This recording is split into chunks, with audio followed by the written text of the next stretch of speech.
Bonjour à tous et à toutes. Nous avons un rendez-vous aujourd'hui pour une toute nouvelle recette sur Cooking in Provence qui est très facile à réaliser. C'est la tapenade. Contrairement à ce que l'on pourrait croire, le terme tapenade n'a aucun lien avec les olives. Il tient son origine du nom provençal tapeno qui signifie capre. La tapenade serait alors une pâte de capre à laquelle auraient été ajoutées des olives.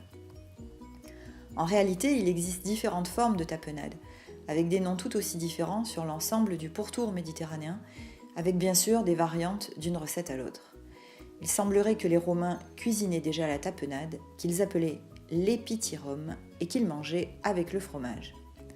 La recette apparaît en Provence pour la première fois en 1897 dans l'ouvrage intitulé La cuisinière provençale et attribue la création de la tapenade noire à M. Meignier de la Maison Dorée à Marseille.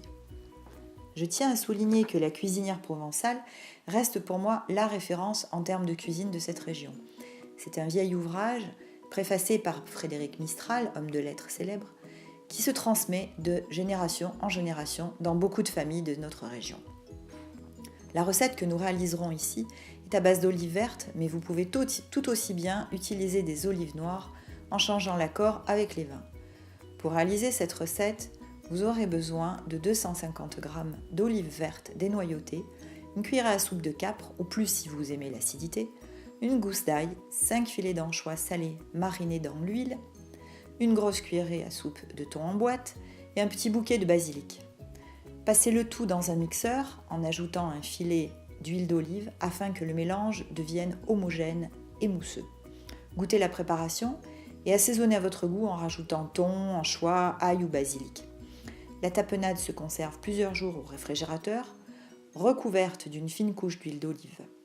Elle se déguste sur des croûtons de pain, accompagnée d'un rosé ou d'un vin blanc frais et aromatique. À vos ustensiles de cuisine et bon appétit. J'espère que vous aurez passé un agréable moment sur Cooking in Provence. À la prochaine fois pour une toute nouvelle recette. Bye bye!